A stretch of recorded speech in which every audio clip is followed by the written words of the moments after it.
1970s और 1980s Sunil Gavaskar, 1990s और 2000s Sachin Tendulkar, 2010s Virat Kohli, 2020s who?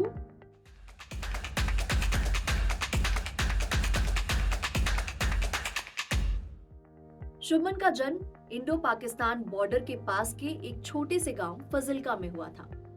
Shubman का सपना बचपन से ही क्रिकेटर बनने का था, तो उनके सपने को पूरा करने के लिए उनका पूरा परिवार मोहाली चला आया। शुभमन जल्द ही एज ग्रुप क्रिकेट में अपना नाम बनाने लगे।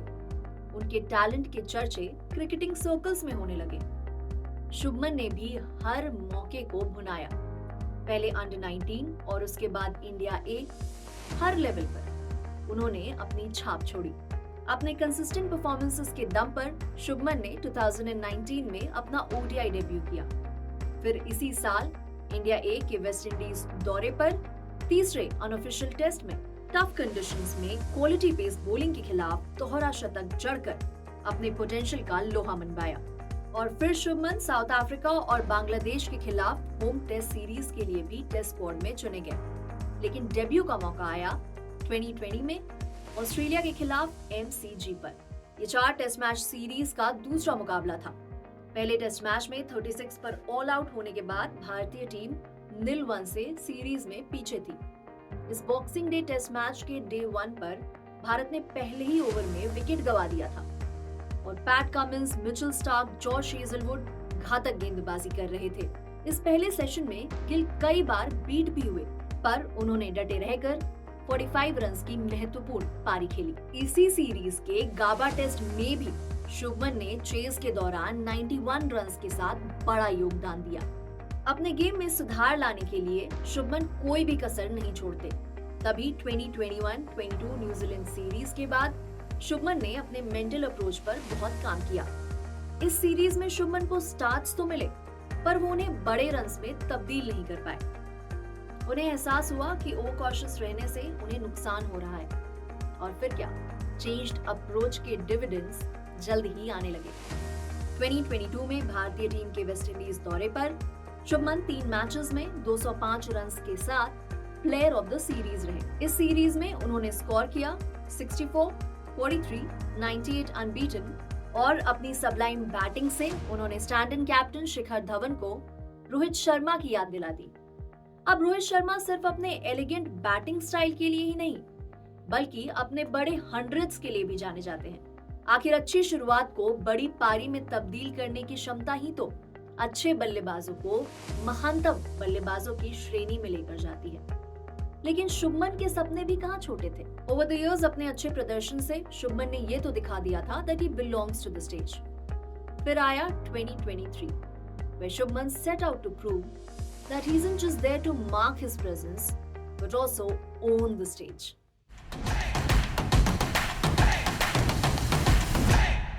इस साल शुभमन अपने खेल को एक नए स्तर पर लेकर गए, जहां बातें अब passing on of the baton की हो रही हैं। इस साल अब तक 9 ओडीआई इनिंग्स में शुभमन ने 78 के एवरेज और 117.5 के स्ट्राइक रेट से 624 रन्स बनाए हैं।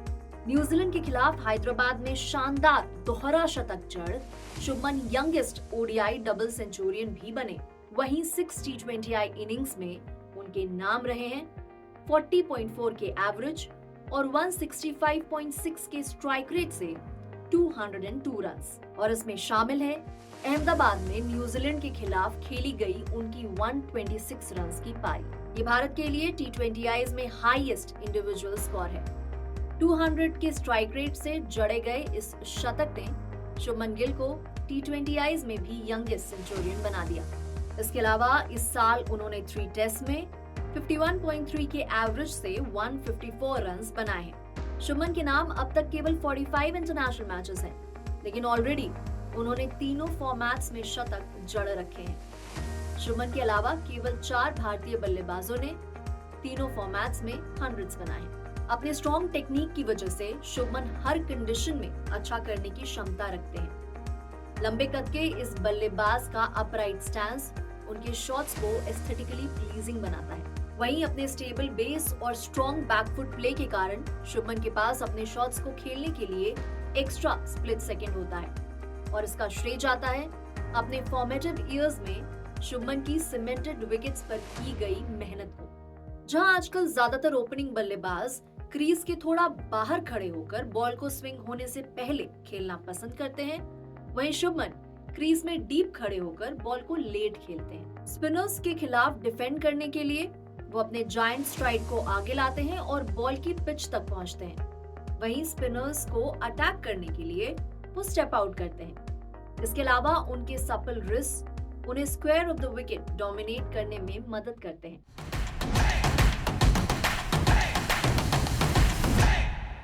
दबाव में फ्लरिश करने की एबिलिटी शुभमन गिल को खास बनाती है और इसका उदाहरण उनके 2018 अंडर 19 वर्ल्ड कप के परफॉर्मेंसेस में मिलता है, जहां नंबर 3 पर बैटिंग करते हुए पहले क्वार्टर फाइनल्स में शुभमन ने बांग्लादेश के खिलाफ 86 और फिर सेमीफाइनल्स में पाकिस्तान के अगेंस्ट अनबीटन 102 रन्स बनाए। भारत की उस टाइटल विनिंग कैंपेन में क्रूशियल कंट्रीब्यूशंस के लिए शुभमन को player of the tournament award से नवाजा गया। कुछ इसी तरह आईपीएल 2023 के हाई प्रेशर क्वालिफायर 2 मुकाबले में मुंबई इंडियंस के खिलाफ शतक जड़कर शुभमन ने अपने टेम्परामेंट का लोहा मनवाया। इस मैच में शुभमन ने अपने 60 बॉल 129 से मैच मुंबई की पहुंच से बाहर कर दिया।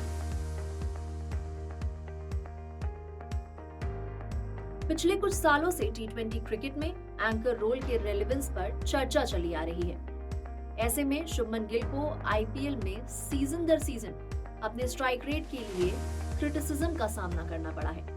कोलकाता नाइट राइडर्स के लिए खेलते हुए 2020-2021 में शुभमन का स्ट्राइक रेट रहा 117.9 और 118.9। उसके बाद कोलकाता नाइट राइडर्स ने शुभमन को रिलीज कर दिया, लेकिन 2022 के मेगा ऑक्शन से पहले ही गुजरात टाइटंस ने ड्राफ्ट पिक के दौरान शुभमन को अपने साथ जोड़ लिया। आईपीएल 2022 में शुभमन के खेल में बदलाव नजर आया, जब सीजन के अपने दूसरे ही मुकाबले में दिल्ली कैपिटल्स के खिलाफ शुभमन लैप और रिवर्स ड्रैग अटेम्प्ट करते हुए नजर आए। शुभमन का ये इंटेंट उनके नंबर्स में भी रिफ्लेक्ट हुआ। इस सीजन उनका एवरेज रहा 34.5 और स्ट्राइक रेट रहा 132.3। लेकिन ये तो बस ट्रेलर था, क्योंकि असली पिक्चर तो 2023 में आनी थी, जब अपने रिकॉर्ड ब्रेकिंग सीजन के साथ शुभमन ने एंकर टैग की परिभाषा ही बदल दी। इस सीजन 59.33 के एवरेज से 890 रन्स बनाने के साथ शुभमन एक सीजन सबसे ज्यादा रन्स बनाने वाले बल्लेबाजों की लिस्ट में विराट कोहली के बाद दूसरे नंबर पर पहुंच गए। 3 शतकों वाले अपने सीजन में शुभमन ने सबसे ज्यादा सुर्खियां तो अपने 157.8 के स्ट्राइक रेट के कारण बटोरी। आईपीएल 2023 में पहले 10 डिलीवरीज में उनका स्ट्राइक रेट रहा 132.8 का और ये 30 डिलीवरीज के बाद बढ़कर हो जाता 195.8 का।